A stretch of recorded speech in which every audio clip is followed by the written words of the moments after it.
magandang gabi po sa bawat isa. Ito po ang TCFC, Friday Devotion in the Word and in Prayer. Ang ating pong devotion ngayon ay patungkol po sa God's sovereignty and man's free will. Kung po kayo ay nag-a-attend sa bawat cell groups and BSCs sa Baras, sa Pililya, maging dito po sa Tanay, ay ito po yung ating pong pinag-aaralan.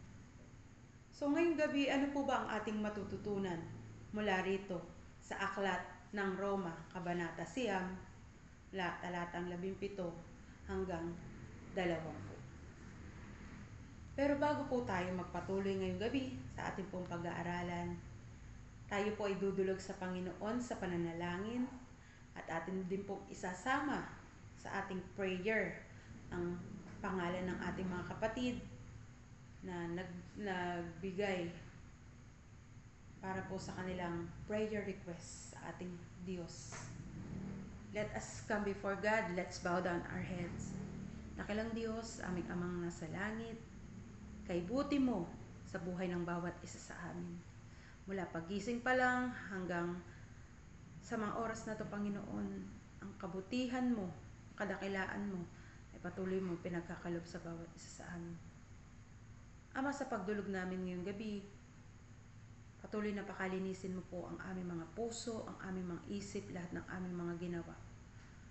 Patawarin mo po kami sa mga kasalanan na aming nagawa na hindi ayon sa iyong kalooban. Pakalinisin mo po kami, paging dapatin mo kami sa iyong harapan, upang patuloy na maging malinaw, malakas ang tinig mo sa bawat isa sa amin ngayong gabi.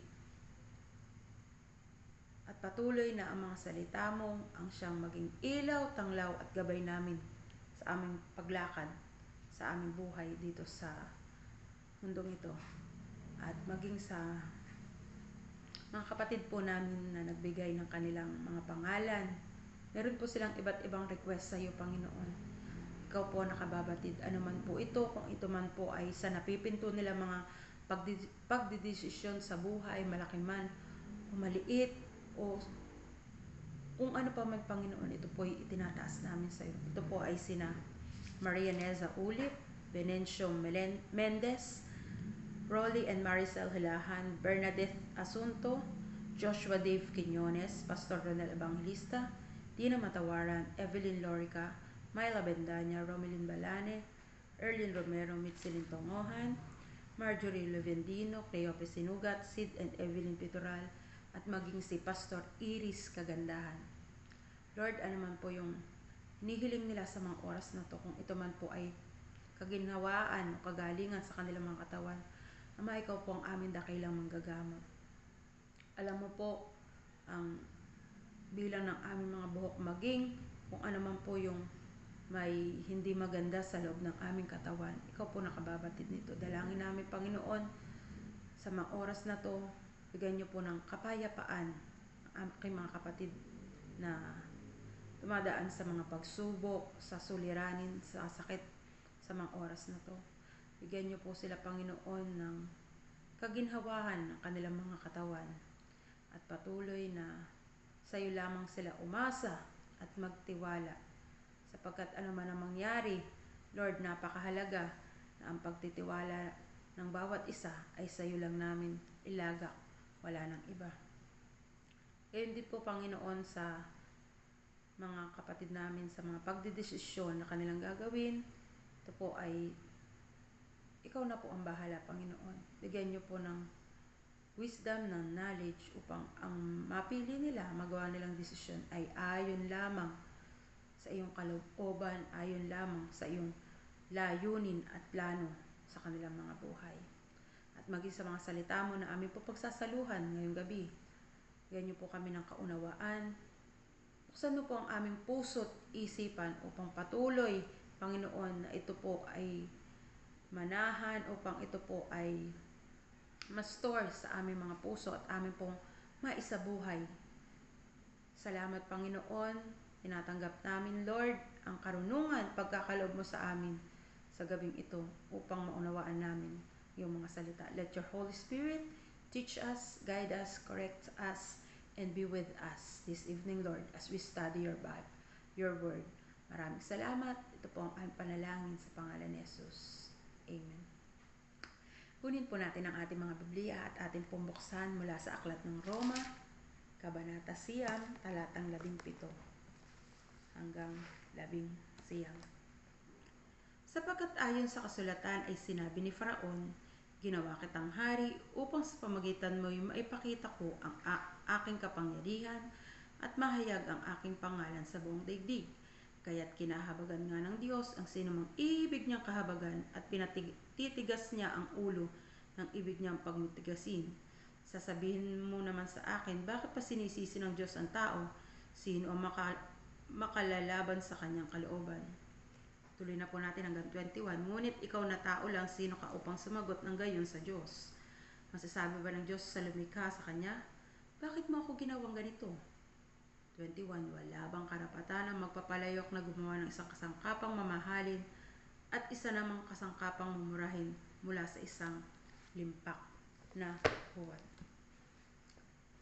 Ito pong Roma 9:17-21 ay nagtuturo ng aral sa ganap na soberanya ng Diyos o yung God's sovereignty at yung kanyang purpose, layunin o kalooban sa lahat. At maging yung pagbibigay po niya ng habag sa nais ng kahabagan at pinatitigas niya ang ulo ng ibig niyang pagmatigasin. Dito po ay makikita natin na ginamit ng Diyos na halimbawa ay ang Faraon. So dito po makikita natin ginawang hari ng Diyos ang Faraon para po sa pamagitan nito ay maipakilala ang kapangyarihan at mahayag ang pangalan ng Diyos sa buong daigdig. Pansinin po natin, ito po yung layunin ng Diyos kay Faraon. Kaya niya ito ginawang hari. Una, upang maipakita ang kapangyarihan ng Diyos. At pangalawa, upang mahayag o makilala ang pangalan ng Diyos sa buong daigdig. Ano naman po ito sa atin ngayon? Itong layunin ng Diyos kay Faraon. Sa atin din po. Bilang tayo ay nilikha ng Diyos, tayong mga tao ay nilikha ng Diyos, ay mayroon din po siyang layunin para sa bawat isa sa atin. At isa sa mga layunan na yan ay walang iba, matatagpuan po sa 2 Pedro 3:9 sa 2 parte po o 2 bahagi po ng talatang iyon. At ito po yung binibigyan niya pa ng pagkakataon ang lahat na dumating sa pagsisisi at manumbalik sa Diyos, sapagkat hindi niya nais na kayo'y mapahamak. Sapagkat meron pong kapahamakan na naghihintay sa lahat ng tao dahil po sa kanilang mga kasalanan, dahil po sa ating mga pagkakasalang ginagawa. Meron pong nakaambang puot ang Diyos. Ang sabi po sa Roma 1:18, nahahayag mula sa langit ang puot ng Diyos laban sa lahat ng kalapastanganan at kasamaan ng mga taong sumisiil sa katotohanan sa pamagitan ng kanilang kasamaan. So dahil po sa kasamaan ng tao, dahil sa kanilang walang habas na paggawa ng kasalanan,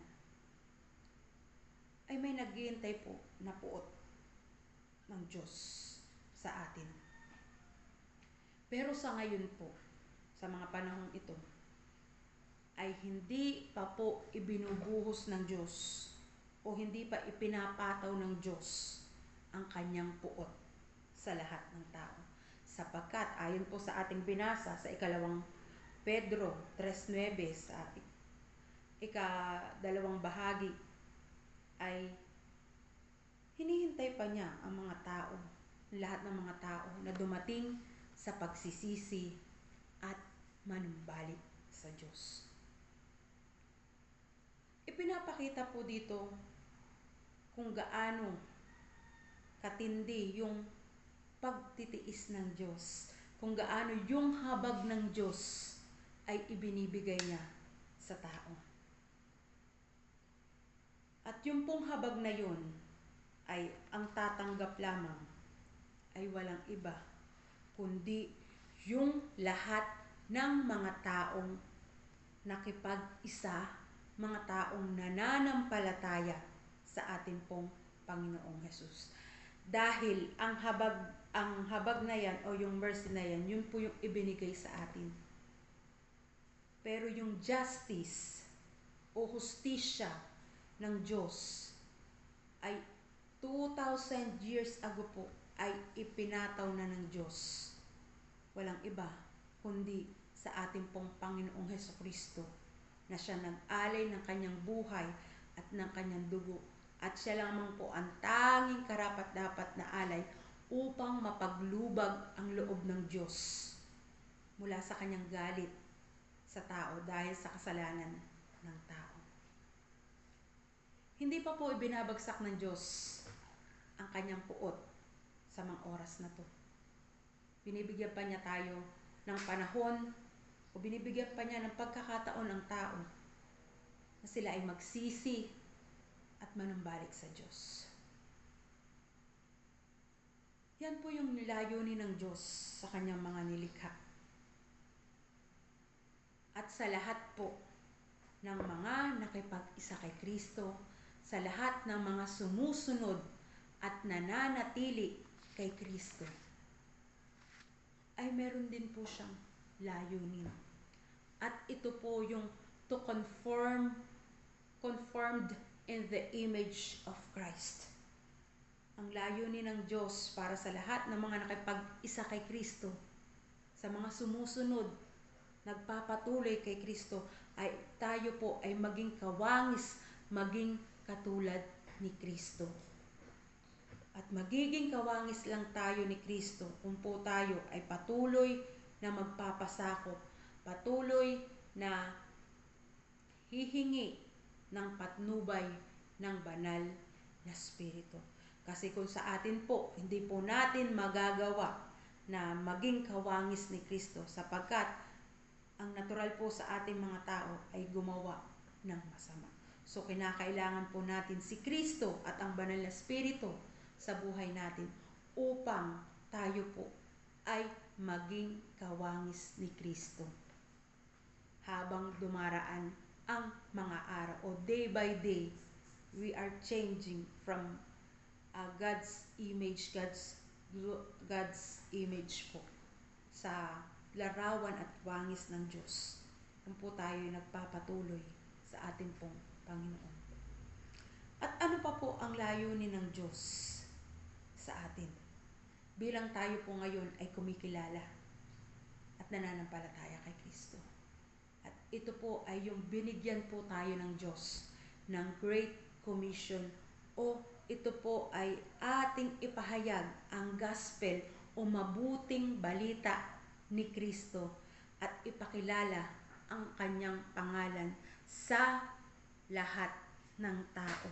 Sapagkat si Jesus lamang po ang tanging daan, ang katotohanan at ang buhay.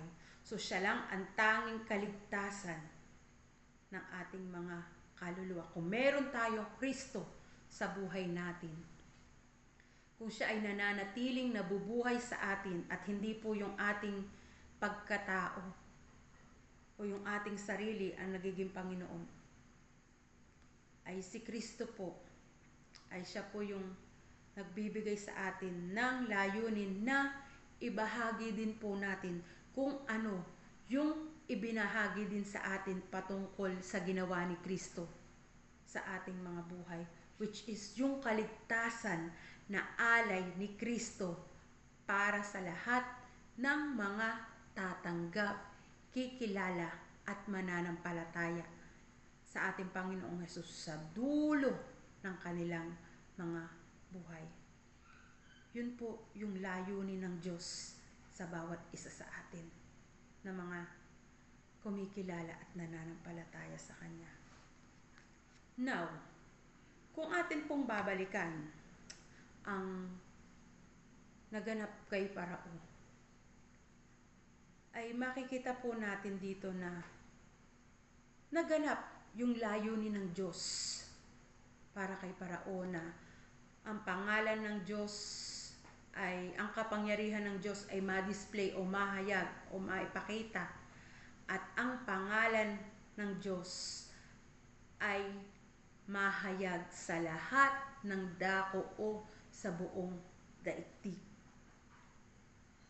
Naganap po ito, yung layunin ng Diyos kay Parao.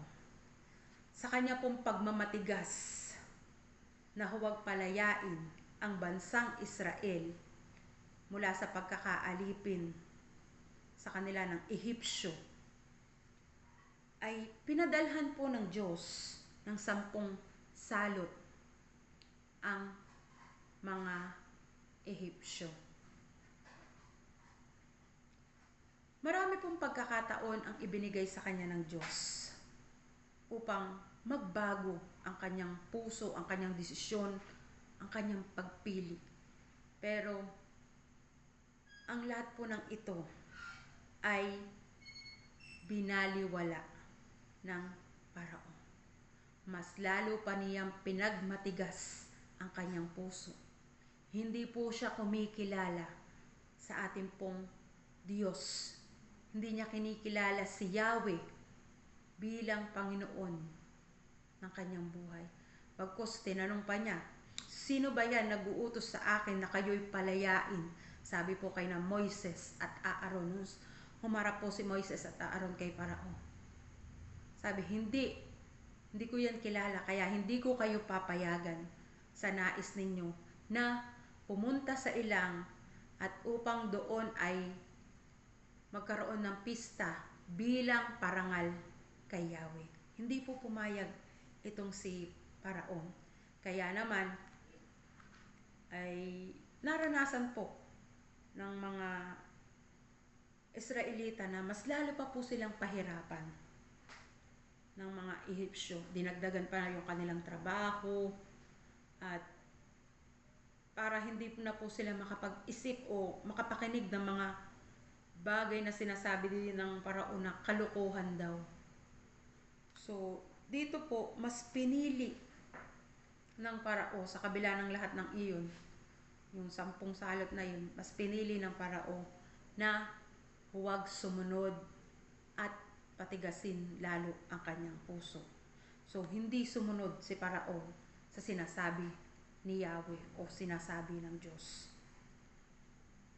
Sa atin po ngayon, makikita po natin na ito pong Romans 9:17-21 ay isinulat po ni Apostol Pablo. Tandaan po natin na ito pong si Apostol Pablo, nung hindi pa po siya mananampalataya ng ating Panginoong Jesucristo, ay siya po yung number 1 taga-usig ng mga nananampalataya kay Kristo. Siya po, ang pangalan po niya noon ay si Saulo. Sa lahat ng lugar siya po ay pumupunta para lamang i-persecute ang mga believers ng ating pong Panginoong Jesucristo. Pero dumating po yung pagkakataon sa punto ng buhay ni Saulo na nakatagpo po niya ang Diyos doon sa road of Damascus. Nang ang Diyos ng ating Panginoong Jesucristo ay magpakilala sa kanya, meron pong isang nagliliwanag na liwanag na nagpakita sa kanya na naging dahilan para po mabulag si Saulo. At tinanong niya, sino po kayo, Panginoon? Akong si Jesus ang iyong pinagpupusig. Na-encounter po dito ni Saulo ang Panginoong Jesus. At doon sa encounter na yun, si Saulo po ay sumunod sa Panginoon. Nang sinabi ng Panginoong Jesus na pumunta ka sa Damasco at meron doon isang lugar na pagdadalan ko sa'yo, pupuntahan ka doon ni Ananias upang ipag-pray. So, nangyari po, sumunod po itong si Saulo at dumating yung pagkakataon na pinag-pray po siya ni Ananias at ito yung tila ba parang kaliskis sa mata ni Saulo ay unti-unti pong nawala. So dahil pinagaling po siya ng ating pong Panginoong Jesucristo dahil sa kanyang pagsunod. Sumunod po si Saulo at later on sa pagsunod niya, siya po ay naging si Pablo. Na kung makikita po natin kung dito po ay talagang siyang number 1 po na tagapagpahayag ng salita ng Diyos. Hindi lang po sa mga Hudyo, maging sa mga Hentil. So yung layunin ng Diyos kay Pablo nung siya'y tawagin ng Diyos ay naganap po sa pagsunod ni Saulo, ni Pablo na ngayon. So ano po sa atin ngayon sinasabi dito ng salita ng Diyos?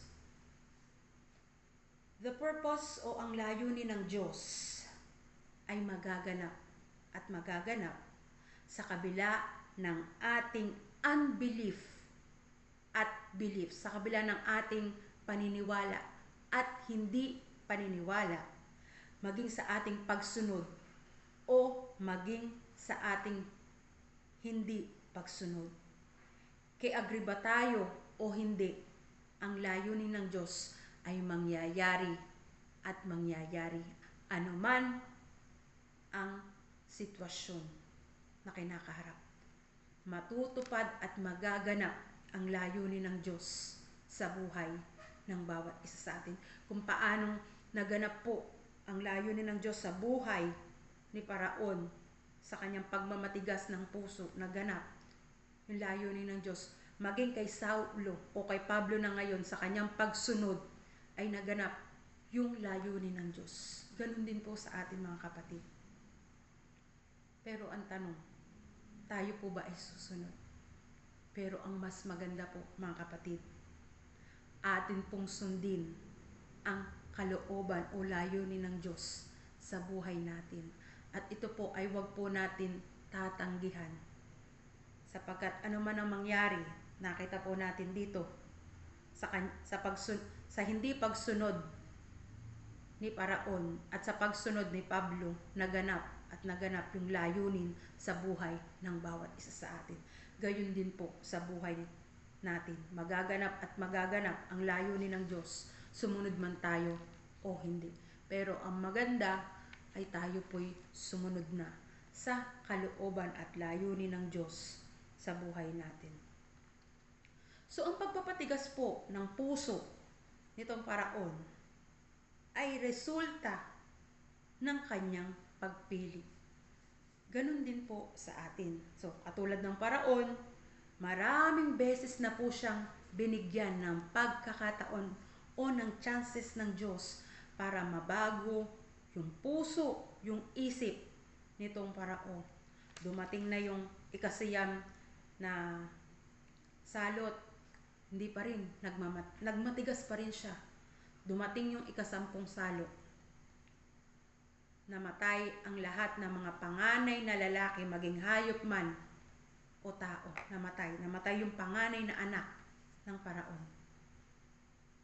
Lumambot po ang puso niya. Sige, pakawalan nyo na yan, mga Israelita.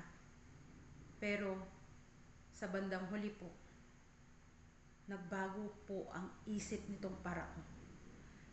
Ipinahabol niya ang Israelita sa kanyang mga kawal. Nagmatigas ang puso nitong Paraon. At hinabol nga nila. At ang nangyari sa kanila ay hustisya ng Diyos. Sapagkat sa paghabol po nila sa bayang Israel, ay sila po ay nangamatay doon sa gitna ng dagat na pula. Muling pinagsaklob ng Diyos yung nahating dagat na pula. Pinagsaklob niya. At yung mga karwahe, mga kawal na sumusunod sa mga Israelita ay nangalunod. nalunod po silang lahat dahil sa kanilang katigasan ng ulo, dahil sa kanilang katigasan ng puso. So, dito po sinasabi sa atin, kapag po tayo nananatiling matigas ang ating mga puso, meron pong consequences ang ating mga ginagawa. Sa pagpili natin o hindi pagpili sa Diyos, meron pong kaakibat na consequences yan, mga kapatid.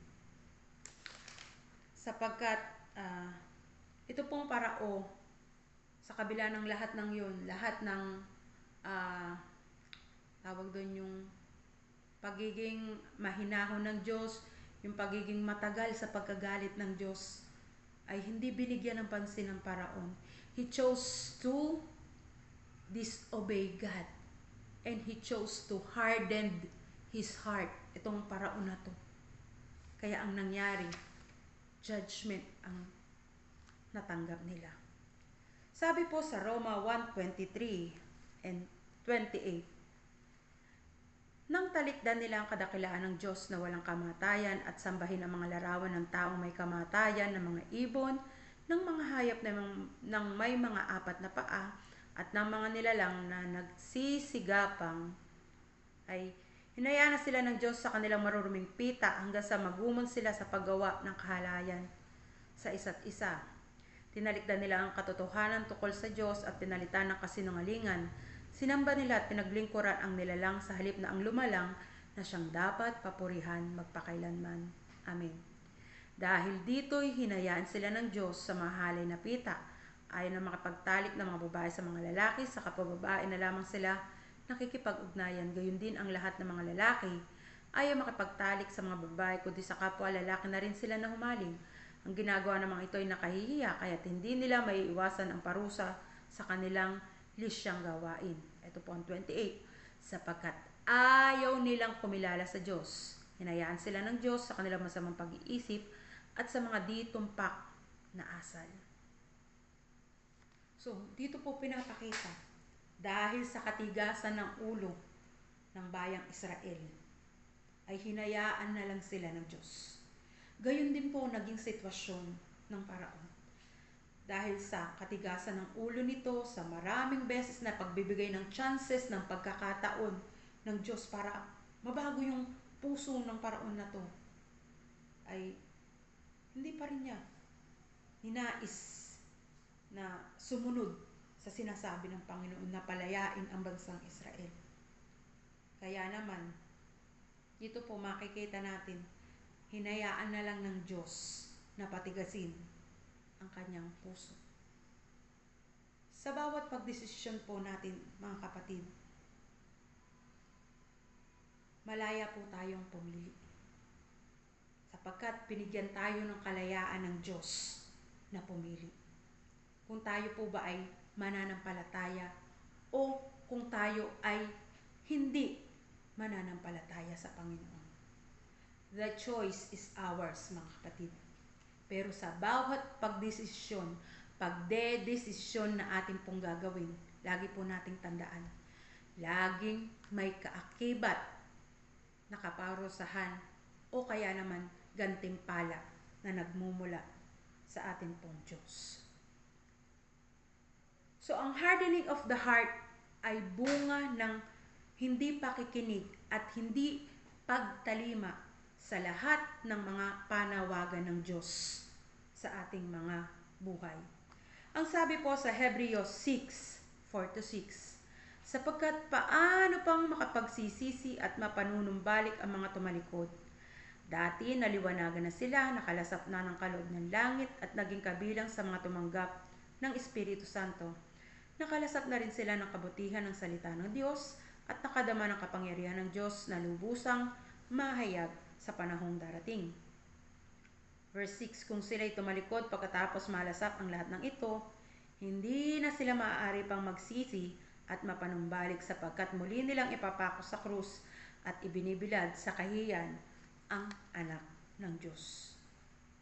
Ito po yung sitwasyon ng mga taong imposible nang makabalik sa Diyos dahil sa kanilang mga pagtanggi sa patuloy Hindi lang po isang beses na pagtanggi, mga kapatid, kundi patuloy na pagtanggi sa panawagan ng ating pong Diyos na makapangyarihan sa lahat, na tayo po ay manampalataya sa ating pong Panginoong Hesus at lumakad ng may kabanalan at tulong at paggabay ng banal na Espiritu. So kung ito pong mga taong ito na dati sumusunod kay Kristo, dati binibigyan ng pahalaga ay walang iba kundi ang salita ng Diyos, pero dumating sa punto ng kanilang buhay na, Lord, total naman, tinanggap naman na kita sa buhay ko. Sa ngayon, Lord, ako naman itong area ng buhay kong ito, ako naman muna ang magiging Panginoon. Mga kapatid, hindi po magtatama iyan. Sapagkat ang pananampalataya po, ang pananampalataya natin, ang pakikipag-isa natin sa Panginoon, ang ating covenant sa Panginoon, ay 100% na ginawa na po yan ni Kristo. Tapos na po iyan. Yung pong covenant natin kay Kristo, ano po yung magiging tugon natin doon?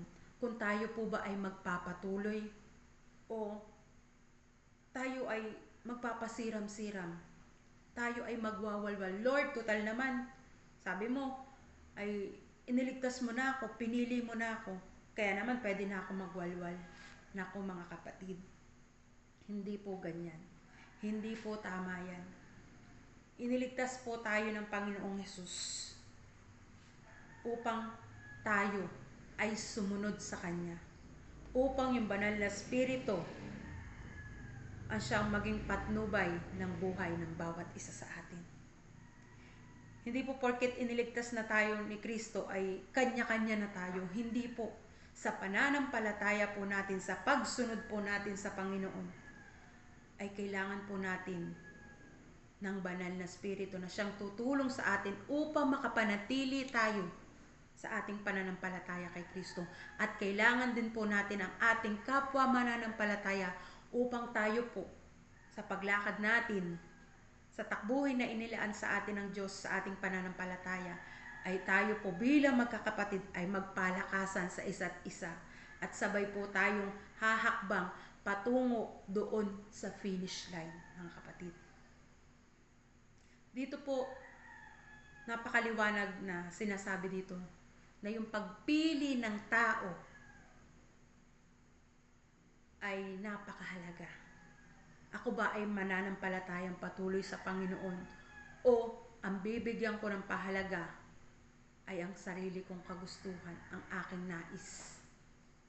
Which is lagi ang nais ng tao ay laging hiwalay o laging kasalungat sa kalooban ng Diyos. Kaya mga kapatid, lagi po nating titignan na yung pagpili natin, uulit-ulitin ko po, may mga consequences po tayo tatanggapin sa mga bawat pagpili po natin sa ating buhay. Lalo tigit sa pagpili natin kung tayo ba'y mananampalataya o hindi. Ginawa na po ni Kristo ang lahat ng parte niya. Dugo niya, buhay niya, inilaan niya na para sa atin. It's up to us kung ito po ay ating tatanggapin, kung ito po ay ating bibigyan ng pahalaga sa ating mga buhay. Kaya ito po pinapakita sa atin na malaya po tayong pumili at hindi po natin pwedeng questionin ang layunin ng Diyos sa buhay natin. Bakit siya ganyan? Bakit ako? Parang manampalataya ako, parang mas lalo pang maraming problema ang nangyayari sa akin. Hindi po natin pwedeng questionin, mga kapatid, sapagkat ang Diyos po natin ay malaya na gawin ang kanyang anumang naisin sa buhay ng kanyang nilalang. At higit sa lahat, mga kapatid, nakikita naman ng Diyos, alam ng Diyos kung sino ang mananampalataya sa Kanya hanggang sa dulo ng kanyang mga buhay. Kaya ano man yung ating mga pinagdaraanan sa mga oras na to, lagi po natin titignan na sa bawat pagpili natin ay lagi lagi po natin i-check kung ito ba ay nasa kalooban ng Diyos o wala sa kalooban ng Diyos. Salamat po, Panginoon, sapagkat muli pinaalala mo sa amin na napakahalaga na yung pagpili namin ay malaya mong ibinibigay sa amin. Hindi mo ito sinasaklawan, hindi mo kami pinapakailaman sa bawat desisyon na aming ginagawa. Tulungan mo kami, Panginoon, na sa aming pagpili ay mapili namin ay walang iba kundi ang kalooban mo, ang layunin mo ay maganap sa buhay ng bawat isa sa amin.